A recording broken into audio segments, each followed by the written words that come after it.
ये एक ऐसी कहानी है जो दिल को छू लेती है।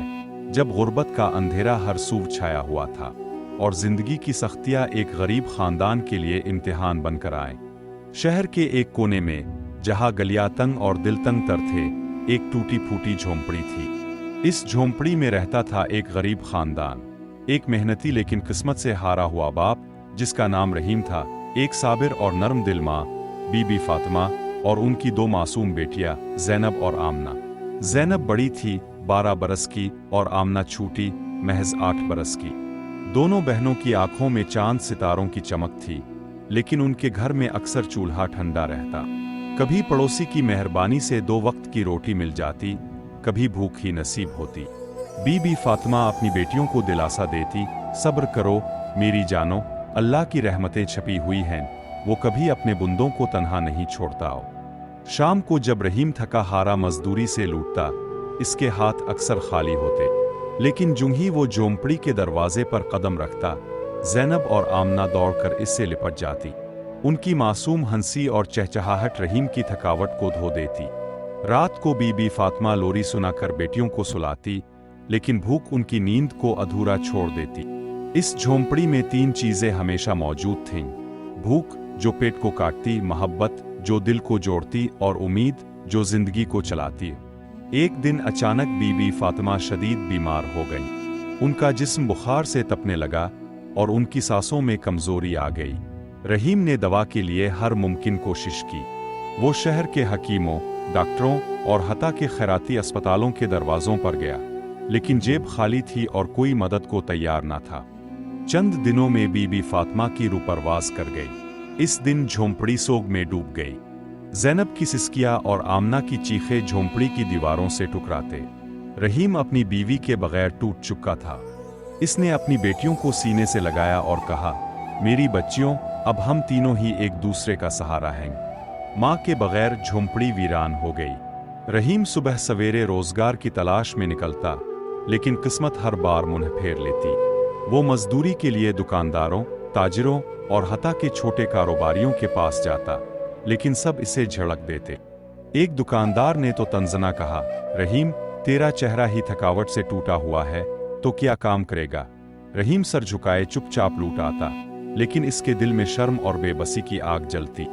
ज़ैनब और आमना अपने अब्बा की उदासी देखकर उनसे लिपट जाती और कहती, अब्बा, अब फिक्र ना करो, हम सब मिलकर कुछ ना कुछ करेंगे। वक्त गुजरता गया और गुर्बत ने रहीम को मजबूर किया कि वो हाथ फैलाए। वो बाजार की गलियों में, चौराहों पर और हता के मज़ारों के बाहर बैग मांगता, लेकिन लोग आ तो इसे झड़कते आ गालियां देते। कभी कभार कोई सिक्का आ टुकड़ा फेंक देता, लेकिन वो इज्जत नफस जो रहीम की रग रग में समाया था, इसे हर सके के साथ छलनी करता। रिश्तेदार भी इससे मुंह फेरने लगे। इसका भाई और भाभी ताना देते, रहीम, ये यतीम हमारे किस काम के, बस बोझ हैं। ज़ैनब और आमना ये सब सुनकर अपने अब्बा से लिपट जाती और कहती, अब्बा, हमें किसी से मांगने की ज़रूरत नहीं, अल्लाह है ना। लेकिन रहीम का दिल शर्म से डूब जाता। बारिश का मौसम आया तो झोंपड़ी की छेपत से पानी टपकने लगा।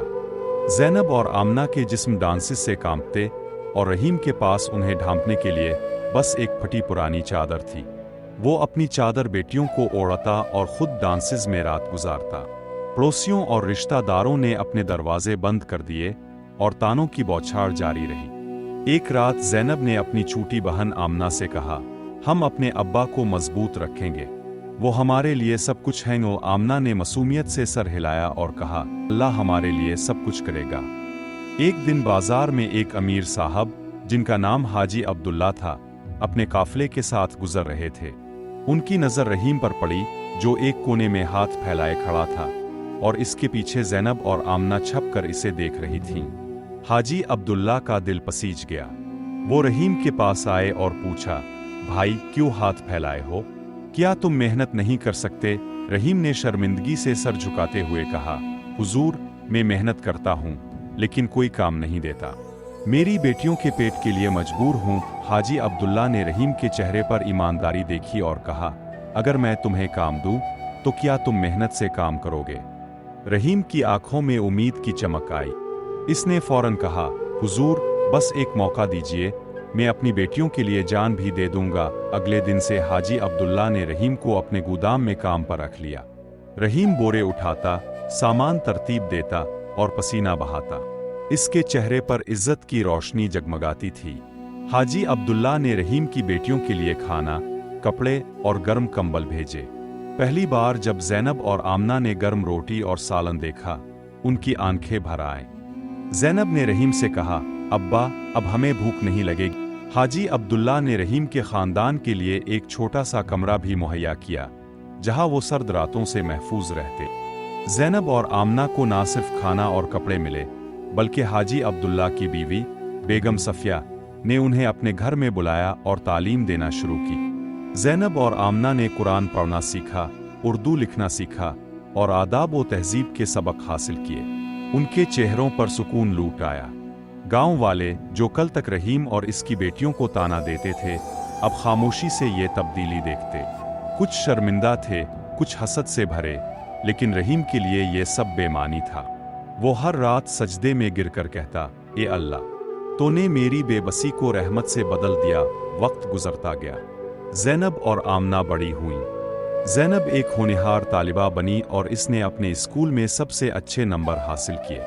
आमना की शरारतें अब भी सबको हंसाती थीं, लेकिन वो भी अपनी बहन की तरह मेहनती थी।